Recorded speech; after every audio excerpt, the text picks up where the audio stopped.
What are your thoughts on building a personal brand versus building the business brand following? Yeah, I think both are necessary. So personal brand definitely helps for obvious reasons. People, because going back to what we were talking about earlier, like why are people on social media? They're there to engage with people. Yeah. I work in social media, and I don't remember the last time I've engaged with a brand account from my Right. personal account. I just don't go on social media to do that.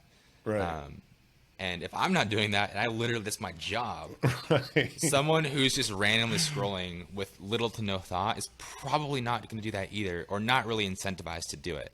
Yeah. So in a lot of cases, especially if you're a brand that doesn't already have a lot of recognition, so if you're not like a McDonald's or a Pepsi or a Wendy's or Yeah. whatever, any big name brand that anyone would already know, you're going to have a really hard time growing a real brand social media presence from scratch without an influencer network, without an active founder, or not even a founder, without an active team, just in general.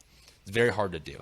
So if I were starting from scratch, if you have a great product and you just want to get it out there on social, I would grow the founder's account on LinkedIn. You can go Yeah. Twitter as well. I think Twitter is very valuable still to this day, but I think LinkedIn is easier to get momentum from scratch, Right. just because it's still very early on the platform. There's still a demand for content creators over there. So if you can post quality stuff, you're going to have a better chance of really growing quickly over there. So Yeah. I would grow on LinkedIn, grow the personal brand, still make the company page and set it up, make sure everything's all good. Because what you can do is after like every post from the founder's account, just comment from the company page underneath. This is what we're doing.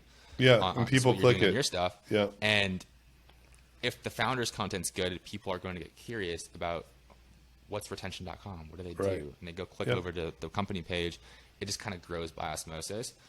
And then eventually, once you get to a certain point, I don't know what exactly this number would be, but let's say like 50,000 followers or 100,000 followers, Yeah. and you have this super strong personal brand on LinkedIn, then consider putting more effort into native content for the company page.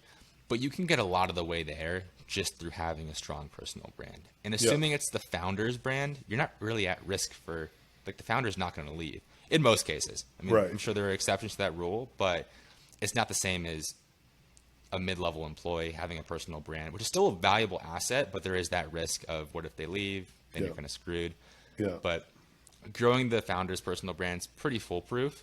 And then from there, transitioning that into then growing the company page with dedicated content.